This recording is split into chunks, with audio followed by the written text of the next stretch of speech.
আসসালামু আলাইকুম। আশা করি তোমরা সবাই ভালো আছো, আমিও ভালো আছি। শহীদ নজমুল হক বালিকা উচ্চ বিদ্যালয়ের অনলাইন ক্লাসে তোমাদের স্বাগত। আমি পূর্বের ক্লাসগুলোতে পূর্বের শ্রেণীর জানা ত্রিভুজ ক্ষেত্রের ক্ষেত্রফল, হাফ গুণিত ভূমি গুণিত উচ্চতা ব্যবহার করে সমকোণী ত্রিভুজের ক্ষেত্রফল নির্ণয় শিখেছি, সমবাহু ত্রিভুজের ক্ষেত্রফল নির্ণয় শিখেছি, সমদ্বিবাহু ত্রিভুজের ক্ষেত্রফল এবং বিষমবাহু ত্রিভুজের ক্ষেত্রফল নির্ণয় শিখেছি।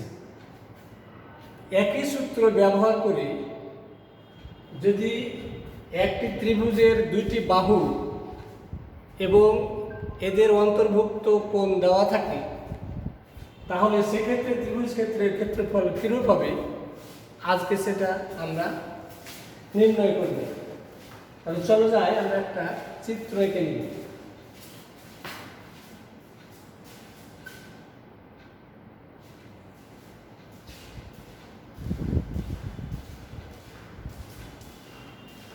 এখানে এ বি সি একটা ত্রিভুজ আঁকলাম। এই বিসি বাহুটার পরিমাপ বা দৈর্ঘ্য এ নিলাম, সি বাহুর দৈর্ঘ্যকে বি এবং এবি বাহুর দৈর্ঘ্যকে আমরা সি ধরলাম। সাধারণত এটা হচ্ছে কোণ এ, এর বিপরীত বাহুকে ছোট আকারে এ দ্বারা প্রকাশ করা হয়। এ কোণটা বি, এর বিপরীত বাহু এসিকে ছোট বি দ্বারা প্রকাশ করা হয়। এই কোণ সি, এর বিপরীত বাহুকে ছোট সি দিয়ে প্রকাশ করা হয়। তাহলে চলো আমরা লিখে নিই। ত্রিভুজের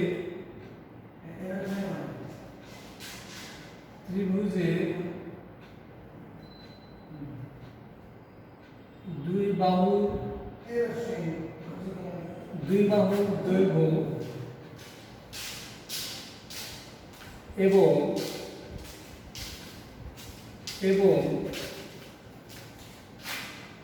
এদের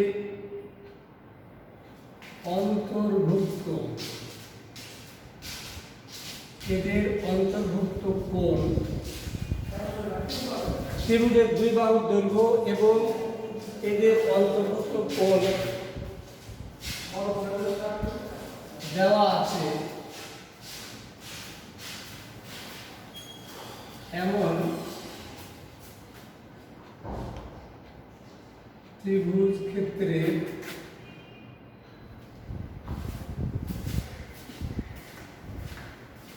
ক্ষেত্রফল নির্ণয়।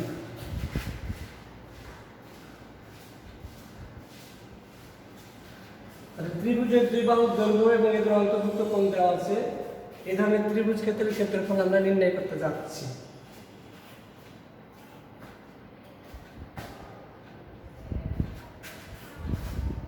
মনে করি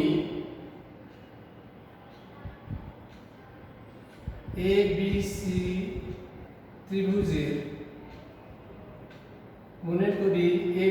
ত্রিভুজের বিসি বাহু সমান সমান এ,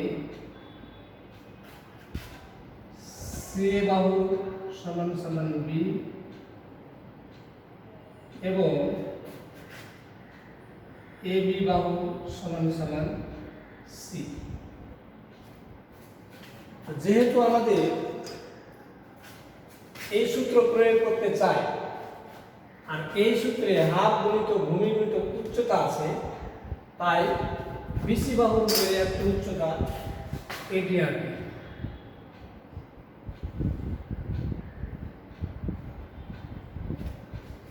তাহলে এডি লম্ব বিসি আঁকি।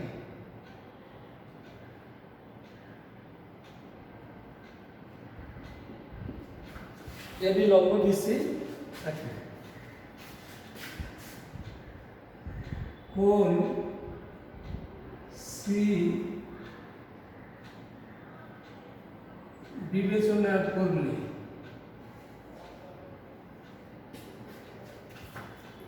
কোন সি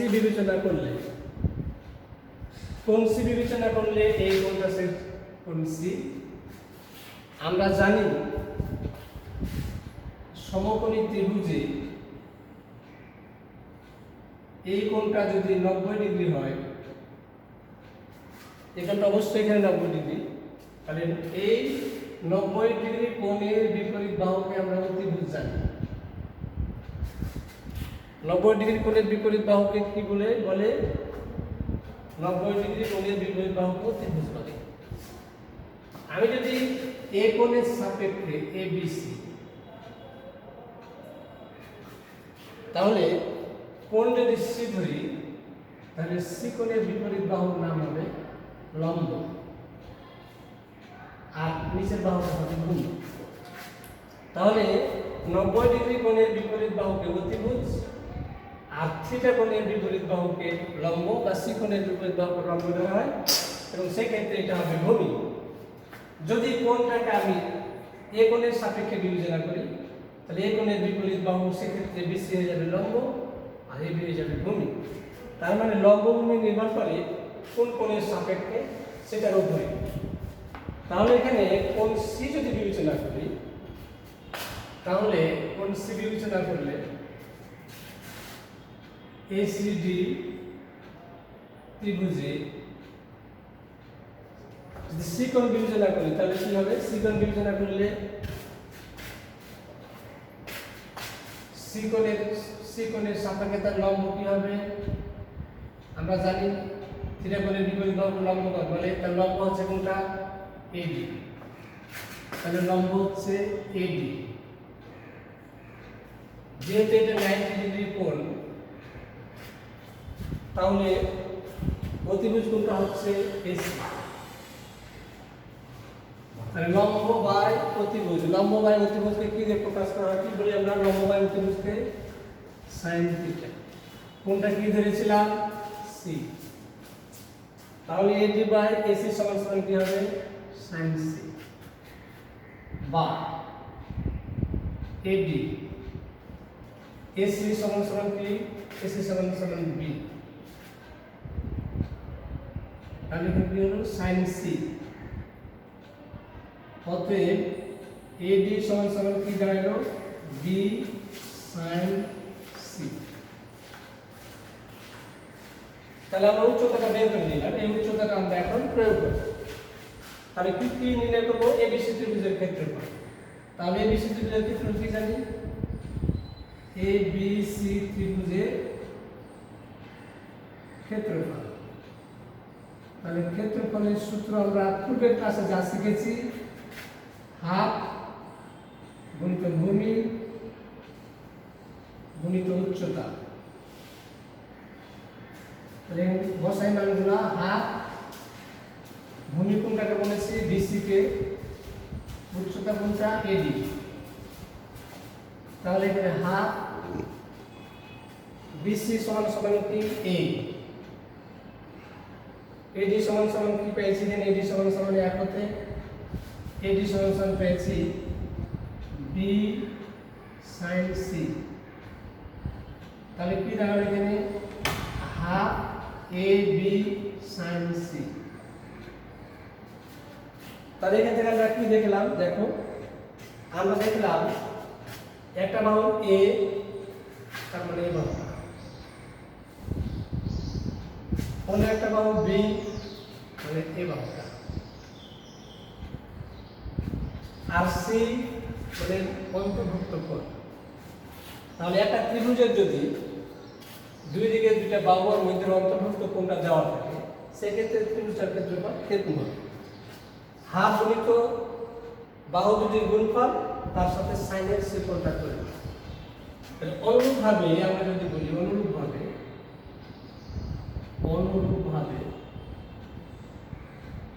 অনুরূপভাবে ABC ত্রিভুজের ক্ষেত্রফল, এর ক্ষেত্রফল হবে, যদি A কোণ বিবেচনা করি, তাহলে হাফ এর দুই দিকে দুটো বাহু, একদিকে আছে বি একদিকে আছে সি, তাহলে হাফ বি সি সাইন এবং কোণটা হচ্ছে এটা হতে পারে। আবার হতে পারে কি, যদি আমরা বি কোণকে বিবেচনা করি তাহলে বি কোণের একদিকে আছে সি, বি কোণের আর একদিকে আছে এ, তাহলে সেক্ষেত্রে কি হবে হাফ সি এ সাইন অন্তর্ভুক্ত কোণটা কত বি। তাহলে ত্রিভুজের দুটি বাহু যখন দেওয়া থাকবে এবং অন্তর্ভুক্ত কোণ যখন দেওয়া থাকে তখন আমরা এইভাবে ত্রিভুজের ক্ষেত্রফল নির্ণয় করতে পারব। তাহলে আমরা যদি সূত্রটা এভাবে লিখি,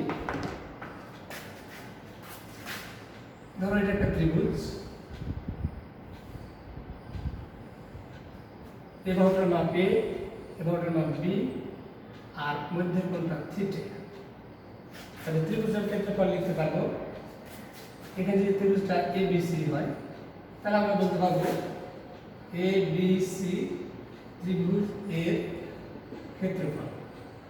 তাহলে ক্ষেত্রফলের সূত্র আমরা কিছুক্ষণ আগে দেখলাম, হাফ বসাবো, দুই দিকে দুই বাহু, দুই দিকের বাহুর মাপ এ দেওয়া আছে, এই দিকের বাহুর মাপ বি দেওয়া আছে, আর সাইন হবে এর মধ্যবর্তী কোণটা থিটা থিটা।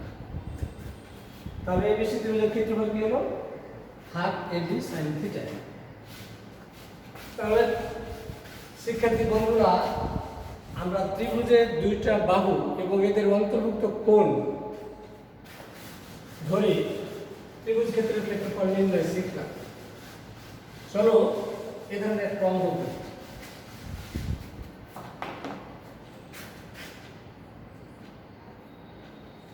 একটি ত্রিভুজের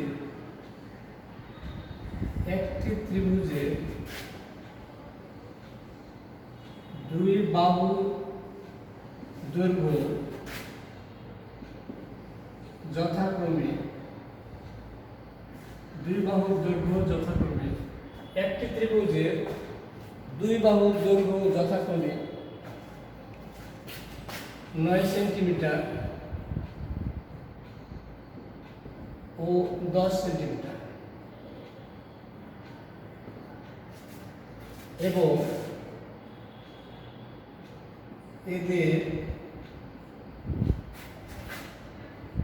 এদের অন্তর্ভুক্ত কোণ 60 ডিগ্রি হলে একটি ত্রিভুজের দুই বাহুর দৈর্ঘ্য যথাক্রমে 9 সেন্টিমিটার এবং 10 সেন্টিমিটার এবং এদের অন্তর্ভুক্ত কোণ 60 ডিগ্রি হলে ত্রিভুজ ক্ষেত্রটির ক্ষেত্রফল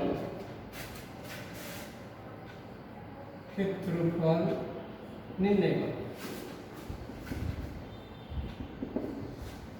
যদি এরকম অঙ্ক থাকে তাহলে আমরা যে সূত্রটা শিখলাম তার আলোকে সমাধান করতে পারি।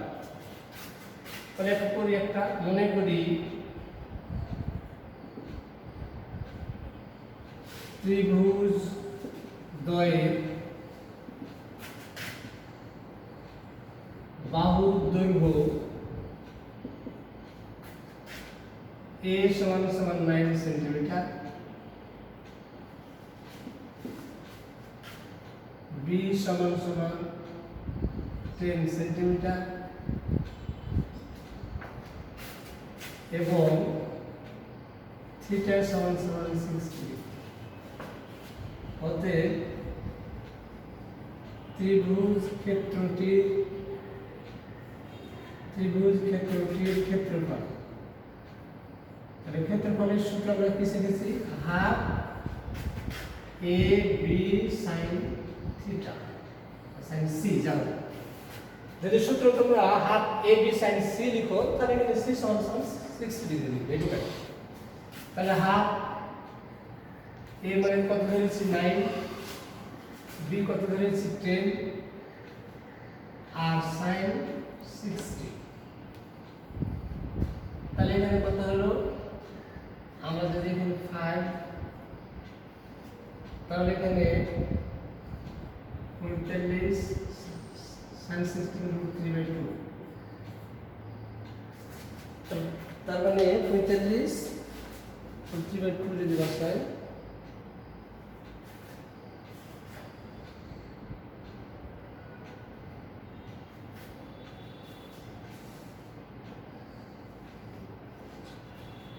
তাহলে কাজ লিখব 9/7 যেহেতু ক্ষেত্রফল বাহুর আসলে সেন্টিমিটার তাহলে আমরা লিখব সেন্টিমিটার।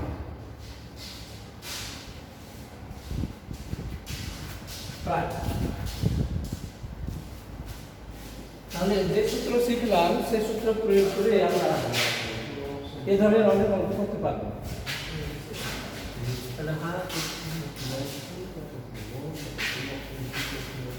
তাহলে চলো এই যে সূত্রটা শিখলাম তার আলোকে বইয়ের যে অঙ্কগুলো আছে সেগুলো বাসায় করবে। আর আমি একটা বাড়ির কাজ দিচ্ছি, বাসাতে করবো।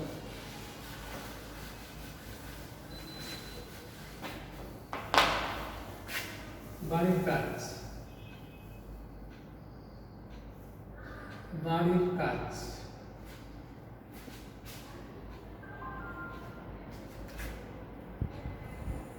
একটি ত্রিভুজের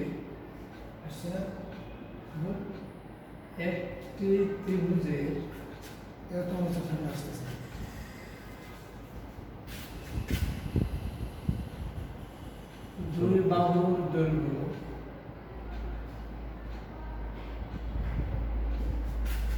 দুই বাহুর দৈর্ঘ্য যথাক্রমে 26 মিটার এবং 28 মিটার। একটি ত্রিভুজের দুই বাহুর দৈর্ঘ্য যথাক্রমে 26 মিটার এবং 28 মিটার এবং এর ক্ষেত্রফল 182 বর্গ মিটার।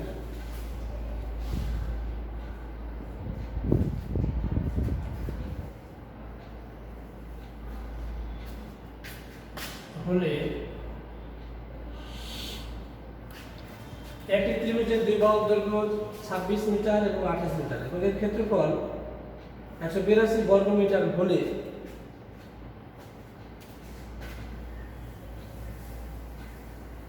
বাহুদ্বয়ের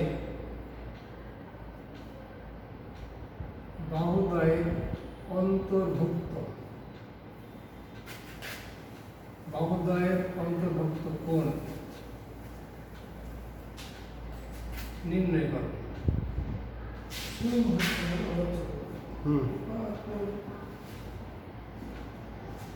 তাহলে বাসাতে অঙ্কটা দেখবে, সলভ করবে এবং ক্লাসে যখন আসবে তখন দেখাবে।